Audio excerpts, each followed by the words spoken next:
வணக்கம் தாய்நாடு. கிளைகள் எங்கே படர்ந்தாலும் வேர் இங்கேதான்.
இன்றைய தினம் பொலிகண்டி குழந்தை இயேசு ஆலயத்திலே வந்து 25வது ஆண்டு நிறைவு விழாவும் திருநாள் திருப்பலியும் இடம்பெறப் போகின்றது. இந்த திருநாள் திருப்பலியிலே யாழ் மறை மாவட்டத்தின் முன்னாள் ஆயர் மேதகு தோமஸ் சவுந்தரநாயகம் ஆண்டகை கலந்து சிறப்பிக்க உள்ளார். இந்த திருநாள் திருப்பலியானது நேயர் அனுசரணை முறை மூலம் படமாக்கப்படுகிறது. இந்த நிகழ்ச்சியினுடைய படப்பிடிப்புக்கு அனுசரணை வழங்குகிறார்கள் ஜெர்மனியின் ஸ்டுட்கார்ட் நகரில் வசிக்கின்ற எட்வர்ட் சிங்கராசா, மதன் சிந்து மற்றும் சார்ல்ஸ் குடும்பத்தினர். இவர்கள் அனுசரணை வழங்குகின்ற தாய் நாட்டில் இந்த நிகழ்ச்சிக்குள் செல்லலாம் வாருங்கள்.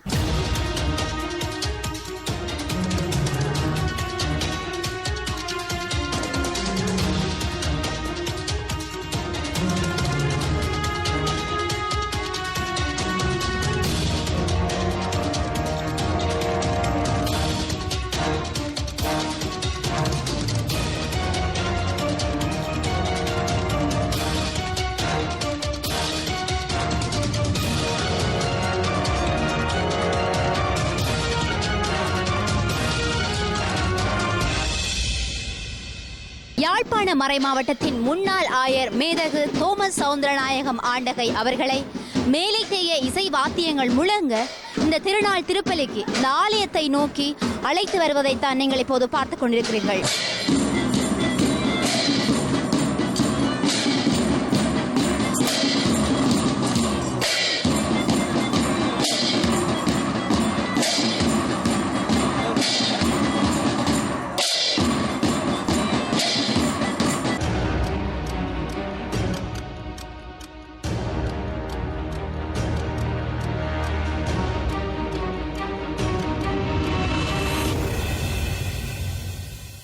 இந்த நேரத்திலே இந்த நிகழ்ச்சிக்கான படப்பிடிப்புக்கு அனுசரணை வழங்கியவர்களை நாங்கள் ஞாபகப்படுத்த வேண்டும். ஷேர்மை குறிப்பிடுங்கள், யார் அனுசரணை வழங்கியுள்ளார்கள் என்று சொல்லி.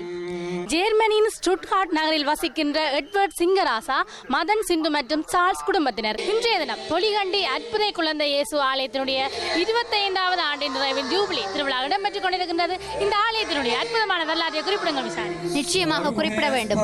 1976ஆம் ஆண்டு காலப்பகுதியிலே இந்த பகுதியிலே 30 கத்தோலிக்க குடும்பங்கள் இருந்தனர். இவர்கள் ஞாயிறு திருப்பலியை காண வேண்டும் என்று சொன்னால் சக்கோட்டை சவேரியார் ஆலயத்துக்கு தான் செல்வார்கள். இப்படி ஒவ்வொரு ஞாயிறும் திருப்பலி காண சென்ற இந்த மக்கள் தங்களிடையே ஒரு கருத்தை பகிர்ந்திருக்கிறார்கள். என்னவென்று சொன்னால், தங்களுக்கு என்று சொல்லி சொந்தமாக ஒரு ஆலயத்தை அமைத்து அங்கே திருப்பலி காண வேண்டும் என்று அவர்கள் சொல்லியிருக்கிறார்கள். அப்போது இது பல கருத்துக்கள் முன்வைக்கப்பட்டிருக்கின்றன. 1981ஆம் ஆண்டு காலப்பகுதியில் வந்து கத்தோலிக்க முன்னேற்ற சங்கம் என்று சொல்லி ஒரு சங்கத்தை அமைத்திருக்கிறார்கள். அதற்கு தலைவராக மதுரநாயகம் பொறுப்பேற்றிருக்கிறார். அவர்கள் அந்த சங்கத்தை உருவாக்கினாலும் கூட ஆலயத்தை அமைப்பதற்கு ஒரு காணி தேவை. ஆகவே இங்கே இருந்த தேவசகாயம், செல்வநாயகம், மதுரநாயகம் 3 பேரும் சேர்ந்து இந்த காணியை கொடுத்திருக்கிறார்கள் ஆலயத்தை அமைப்பதற்கு. 1990ஆம் ஆண்டு காலப்பகுதியிலே யுத்தம் இடம்பெற்ற போது இதற்கு அருகிலே இருந்த ஒரு பாடசாலையிலே பெரும்பாலான கத்தோலிக்க மக்கள் தஞ்சமடைந்திருக்கிறார்கள். அந்த வேளையிலே அவர்களுக்கு ஞாயிறு திருப்பலி ஒப்புக் கொடுக்கப்பட வேண்டும். இந்த காணி இருந்ததை அறிந்து உடனே என்ன செய்திருக்கிறார் சொன்னால், ஒரு சிலுவை மரத்தை இங்கே நட்டு அன்றாடம் சுபமாலை சொல்லி வந்திருக்கிறார்கள். ஒரு அருட்தந்தை என்ன செய்திருக்கிறார் சொன்னால், இவர்களுக்கு ஒரு குழந்தை இயேசு திருச்சொரூபத்தை கொடுத்து இந்த ஆலயத்தை அமையுங்கள் என்று சொல்லியிருக்கிறார். அந்த திருச்சொரூபம் அந்த அருட்தந்தையால் கொடுக்கப்பட்டதோ அல்லாவிட்டால் யாராவது மக்களால் கொடுக்கப்பட்டதோ என்று சொல்லி இவர்கள் இன்னும் அறியவில்லை. இருந்தாலும் கூட அந்த திருச்சொரூபத்தை வைத்து அவர்கள் அந்த ஆலயத்தை 1992ஆம் ஆண்டு காலப்பகுதியில் உருவாக்கி இருக்கிறார்கள். அந்த ஆலயம் தான் இன்றைக்கு திருநாள் திருப்பலியோடு சேர்ந்து வெள்ளி விழா கொண்டாடுகின்றது என்பது ஒரு குறிப்பிடத்தக்க விஷயமாக அமைகின்றது.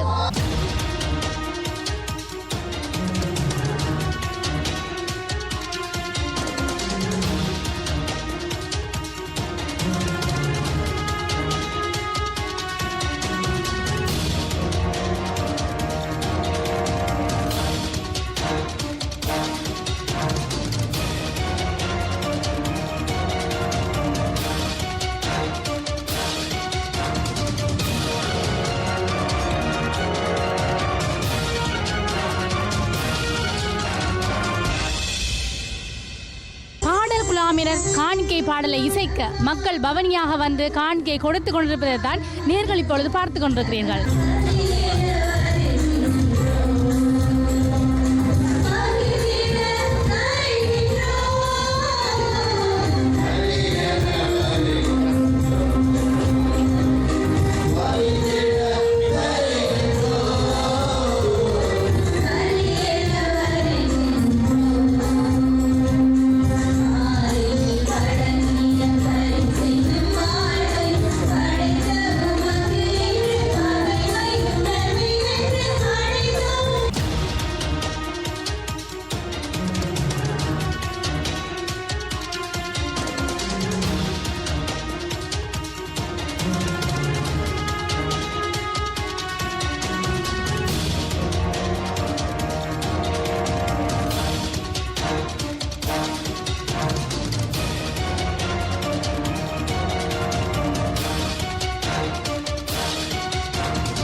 வானில் நின்று இறங்கி வந்த உயிருள்ள உணவு, இதை யாராவது உண்டால் அவர் என்றுமே வாழ்வார், அவர் என்றுமே வாழ்வார் என திருவிவிலியத்திலே கூறப்பட்டுள்ளது. உயிருள்ள உணவாகிய நற்கருணை பவனி இப்போது இடம்பெற்றுக் கொண்டிருப்பதைத்தான் நீங்கள் பார்த்துக் கொண்டிருக்கிறீர்கள்.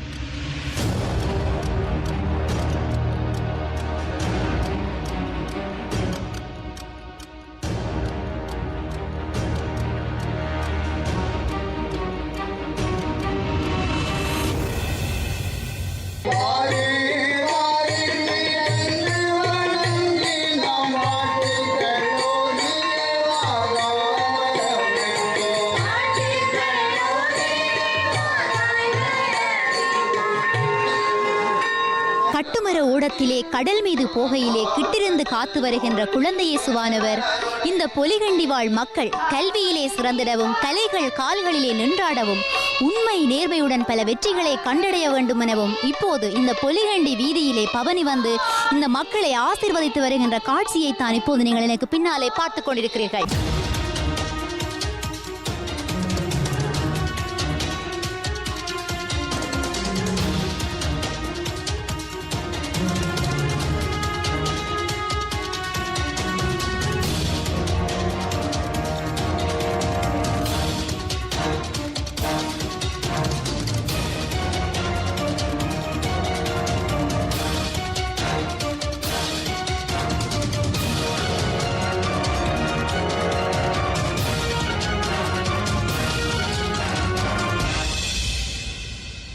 இன்றைய வணக்கம் தாய்நாடு நிகழ்ச்சிக்காக பொலிகண்டி குழந்தை இயேசு ஆலயத்தினுடைய திருநாள் திருப்பலியினுடைய படப்பிடிப்புக்கு அனுசரணை வழங்கியவர்களை இந்த நேரத்திலே ஞாபகப்படுத்த வேண்டும். ஷர்மி, குறிப்பிடுங்கள் யார் என்று. ஜெர்மனியின் ஸ்டுட்கார்ட் நகரில் வசிக்கின்ற எட்வர்ட் சிங்கராசா, மதன், சிந்து மற்றும் சார்ல்ஸ் குடும்பத்தினர். இவர்களுடைய உறவினர்கள் தான் எனக்கு அருகிலே நின்று கொண்டிருக்கின்றார்கள். நீங்கள் சொல்லுங்கள், கடந்த முறை இடம்பெற்ற திருநாள் திருப்பலிக்கும் இம்முறை இடம்பெற்ற திருநாள் திருப்பலிக்கும் அந்த என்ன வித்தியாசத்தை உணர்ந்தீர்கள்? இம்முறை நடந்த திருவிழா 25வது வருஷம் ஆண்டு விட்டு முன்னாள் ஆயர் தோமஸ் சவுந்தரநாயகம் வந்ததே கொஞ்சம் சிறப்பாக நடைபெற்றது.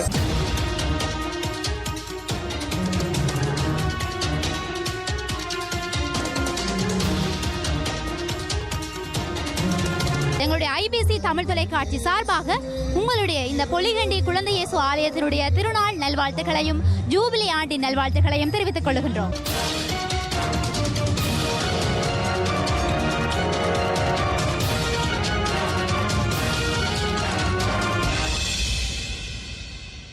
அனுசரணை முறை நிகழ்ச்சிகள் உங்களுக்காகவே வடிவமைக்கப்பட்டுள்ளன. இந்த ஆலயத்தை போல உங்கள் அபிமான ஆலயங்கள், ஆலயத்தில் இடம்பெறுகின்ற திருவிழாக்கள், உங்களுடைய சொந்த ஊர்கள் என்பன நேயர் அனுசரணை முறை நிகழ்ச்சிகளில் இடம்பெற வேண்டுமாயின் நீங்கள் யாழ்ப்பாணத்தில் இருக்கின்ற ஐபிசி கலையகத்தை அல்லது லண்டனில் இருக்கின்ற ஐபிசி கலையகத்தை தொடர்பு கொள்ள முடியும்.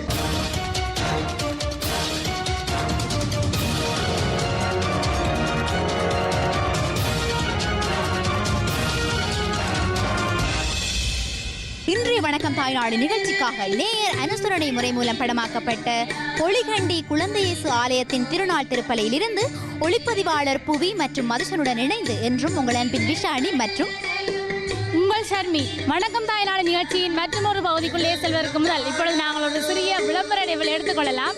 இது உங்கள் வணக்கம் தாய்நாடு. வணக்கம் தாய்நாடு. கிளைகள் எங்கே படர்ந்தாலும் வேர் இங்கேதான்.